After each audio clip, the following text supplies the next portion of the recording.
A year after announcing that it would only be available as a bundle package of Infinite Warfare, Activision has made Modern Warfare Remastered its own standalone game. I always knew this would happen at some point, but given how adamant Activision was about selling this game bundle only, I thought it would be at least a year before it happened. Maybe as a pre-order bonus with 2017's Call of Duty or something like that. Isn't this a good thing though? Isn't this what myself and others have been asking for since the remaster was announced? Why am I making another negative video if Activision has done what everyone wanted in the first place? Well, the first issue is the price. This standalone version is being sold for $40. As a refresher, the Legacy Edition was $80 and included Infinite Warfare and Modern Warfare Remastered. Infinite Warfare by itself was $60, so logic would dictate that a standalone MWR in November 2016 was hypothetically worth $20. Also recall that the DLC map pack, the Variety map pack, was recently released for $15. I fully expected this standalone version to include that map pack, since almost all re-releases of games that come after DLCs include that DLC in a sort of Game of the Year or Definitive Edition type bundle. This might be a weird situation since the game was previously only a bonus add-on in a package, but it's still dropping 2 months or 3 for PlayStation after the DLC. It's also been over half a year since the Legacy Edition released, and over that time the price of a game normally comes down. Adding the $15 map pack would make the $40 price a little more reasonable, even if it would still cost $5 more than the hypothetical cost in November with the map pack.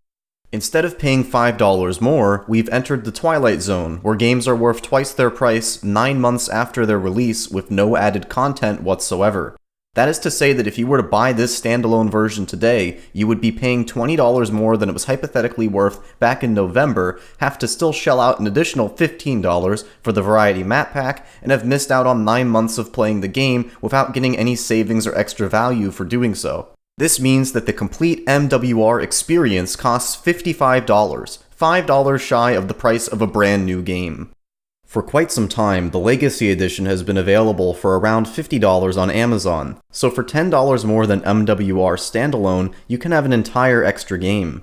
I know that most people, including myself, never wanted Infinite Warfare, and that's why the Legacy Edition was an issue in the first place, but this just further highlights how bizarre the value proposition of MWR standalone is.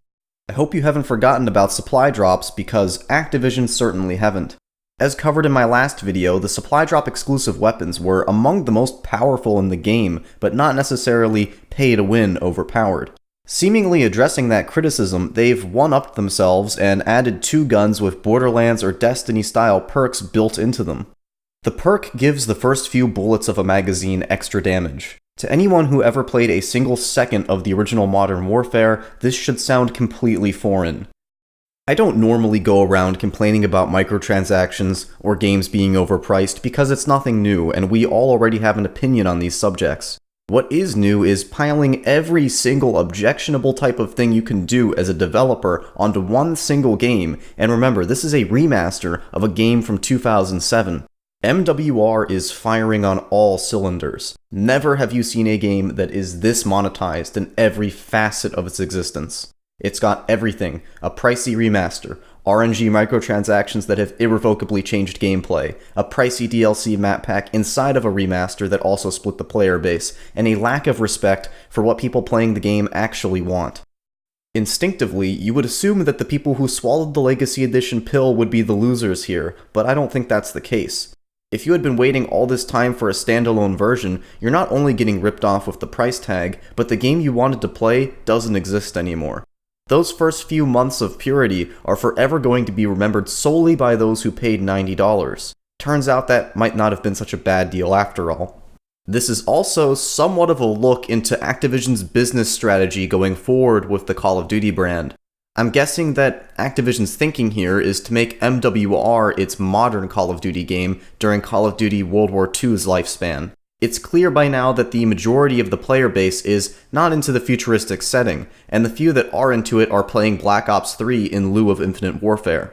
Even when I go onto my PS4 and browse my friends list that is populated solely by people who play a static rotation of Battlefield, Call of Duty, and Destiny, I seldom, if ever, have seen someone playing Infinite Warfare since the month it came out. There are certainly people who want to play a World War II game, but some are solely into Modern Warfare.